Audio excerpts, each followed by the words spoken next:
Alrighty, g'day everyone. I hope you're having a wonderful Wednesday and had a great long weekend. Obviously, a short week this week, so lots going on for lots of people. So, hopefully, what we cover in today's Facebook Live is something you can use not only throughout the rest of the week, but throughout the rest of your lives as well. It's a pretty cool thing, in my opinion, what we're going to go over today. So, I've titled this Facebook Live, Blow Your Anxiety Away with One Breath. So we're going to delve into what anxiety is, the difference between being anxious and having anxiety, and something that we can do to control our anxiety levels, regardless of what they are. So let's jump in. Anxiety is a feeling of worry or nervousness, unease, and this is normally about an event or something that we're a little bit uncertain about. So I think a lot of us can probably reflect on a time when we perhaps felt something like this, but this was potentially just an episode of feeling anxious or having worry, as opposed to having anxiety in the more clinical sense. Anxiety is, however, extremely prevalent as a mental health condition. It is, in fact, the most prevalent mental health condition that there is. So, if you think of all of the other ones you can think of, so depression probably being the main one that springs to mind for lots of people, anxiety is actually suffered, unfortunately, more than any other mental health condition. So, 1 in 13 people experience anxiety, and this is worldwide. So, it's quite a number of people. If you think 13 people, it's not that many. So 1 in all of those people will experience anxiety in a more clinical and chronic form, as opposed to just that fear or worry form that does get us quite a lot. So what's the difference between being anxious and having anxiety? And so I'm just a little example that I have used with people quite a lot is that think about having an exam or a big test coming up.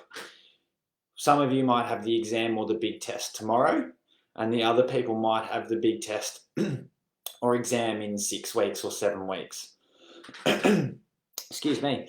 Obviously, the people who have this big exam or test the next day are probably going to be a little bit on edge about, have they done enough work? Are they well prepared for this test the next day? If someone's got excessive fear or worry about something that's going to happen in 6 weeks' time, that's more of an anxiety presentation. So it's something that's going to be quite long-standing, and it tends to be more vague. It's probably a lot of uncertainty around what's going on, as opposed to having a more specific worry about something that's more acute, if that makes sense. Some of the other big differences between being anxious and having anxiety are being anxious normally is what we feel in our head, so a thought, whereas anxiety can have more profound effects on the rest of our body as well. Being anxious tends to be more specific, so a specific threat, so like a test coming up the next day, whereas anxiety tends to be a little bit more vague. People often don't know what it is that really triggers them, or it's an ongoing thing like work, where there's sort of no endpoint as such. Being anxious can actually help us, so it can invoke the stress response, which I've spoken on a number of Facebook Lives a number of times, which can make us, it's that protective mechanism that can help us think more clearly and make better decisions in real time. Whereas anxiety doesn't quite have that black and white solution, as the stress response is invoked for a really long period of time, which can obviously have detrimental effects on our physiology and our overall health. Anxiousness is naturally easier to control than anxiety. We can sort of pop our finger on it a little bit more easier, and that makes that sort of initial or acute worry a little bit easier to manage. If we think back to our stress response is our activation of the sympathetic element of our autonomic nervous system. All right, so when we are anxious, this is quite short-lived. It doesn't go, it's not prolonged. Whereas when we've got clinical anxiety, we've got this ongoing stress response. And so that's where we start suffering for prolonged effects of increased cortisol and the metabolic changes that this can induce, such as increased glucose levels or other things that can happen as a result of ongoing activation of our sympathetic nervous system, is increases in blood pressure, heart rate, influences on our digestive health. So lots of things that we want to try and avoid if we can. So into how to manage this. I've been lucky enough to listen to someone called Emma Murray talk a number of times. The name may be familiar with some of you. She's a psychology consultant that works closely with the Richmond Football Club. And for those of you that watched Will Pukowski's interview, she's worked quite closely with Will as well. So a lot of her time is working closely with those who, I suppose, are in the elite sporting realm and suffer from performance anxiety. However, having listened to her speak before more clinically, the principle that she applies can be naturally applied to everyday situations that we would all suffer from.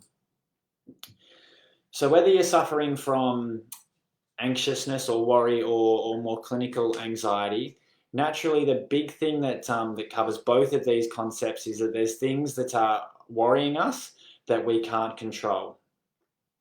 So what Emma speaks about quite a lot is separating what we can control and what we can't control into two different things. So what we can control as being our A game and what we can't control as being our B game. And a worthwhile thing to do would be to think of times where you may have been not so certain about something or quite uneasy about something, and writing down the things that you could control during that time and writing down the things that you can't control during that time. And as humans, we tend to wire ourselves towards what we can't control. So using our example of that test or exam, we tend to worry about what the question's going to be. Am I going to run out of time? Is my pen going to run out of ink? Things that we can't control. If we narrow our focus onto what we can control, so making sure we get a good night's sleep before the test, doing all of the study that we need to, packing spare pens and pencils, focusing on our breath to make sure that we're not too anxious or heightened from that sympathetic nervous system or that stress response, then all of a sudden our mind is going to gravitate towards more positive thinking, which is going to help our performance. And in this analogy, the exam. But like I said, this can be applied over so many scenarios, whether it's at work, babysitting grandchildren, a sporting event, whatever it is, this can always be applied. So obviously this Facebook Live was titled Blow Your Anxiety Away with One Breath. And that's what I'm going to encourage you to do. I'm going to encourage you to think about your breathing as a response to these episodes of anxiety or worry. Now, why do we talk so much about our breathing? And it's because when we take a nice deep breath, we increase what's called our vagal tone. Now, our vagal nerve starts in the brainstem just behind our ears, and it travels down the side of our neck, across the chest, and down into the abdomen. Now, vagus is the Latin word for wandering, and that's basically summing up that the nerve fibers from this vagus nerve basically spread throughout our body, networking our brain with our stomach, digestive tract, and a lot of other vital organs as well, such as our kidneys. The vagal system regulates our rest and repair, so our parasympathetic nervous system. And so that's why we want to try and increase our vagal tone by activating our vagal nerve as much as we can. So when we do suffer from worry or fear and our stress response or that fight or flight adrenaline response is happening, we want to make sure that we get a big deep breath in to calm ourselves down in that moment. All right.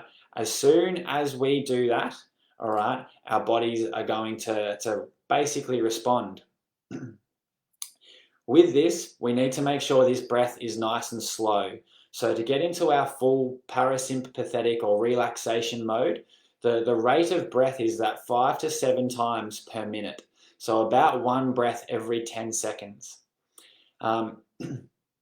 Breathing in through your nose and out through your mouth, this just makes our breathing more of a conscious process. So we're beginning to get an element of mindfulness happening here as well.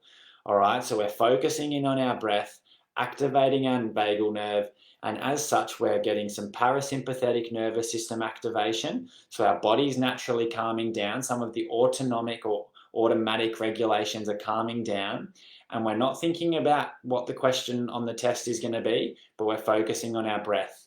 All right. And this brings our body into a much nicer state of calm. As we continue to breathe slower and slower and get more into that parasympathetic mode, muscles will relax, our worries and anxieties will tend to dissipate, our oxygen supply to bodies, the cells in our body will increase, and we get that endorphin release, which I'm sure everyone has heard of, those feel-good hormones for the body which make us feel better.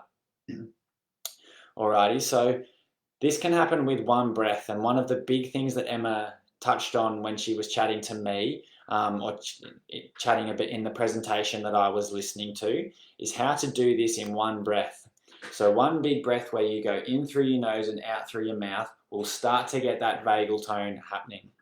Obviously, if you do this more and more, our vagal tone will continue to increase and the response is naturally going to be better.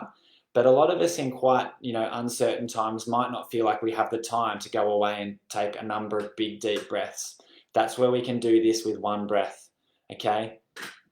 So for me, it might be between two, quite involved appointments that I have at work. I love you all dearly, but sometimes, appointments here at work can be a bit of a challenge. There's lots of thinking on my end involved, and I might be straight into another appointment. So I'll often come up the back and just take one big breath in through my nose, out through my mouth. Feel my belly rising as I breathe in and dropping as I breathe out. Alrighty, and that just brings me back to a state of calm before I go on to my next appointment. So this can be applied in so many different contexts, and hopefully this concept of this one big breath to manage your fear or worry or overall anxiety is something that you think you'll be able to apply and implement into your everyday life. It is a really easy one, and I could not suggest any more that everyone gives this a bit of a try. So that's all for today. Thank you for your emails and questions over the last Facebook Live that we did last week. If you do have any further questions, please don't hesitate to get in touch with me or any of us here in the clinic, as we are here to help you with all of these things. So have a great rest of the week, and I hope that any fears or worries you have for the rest of the week, you can blow over with one big breath. Have a great day.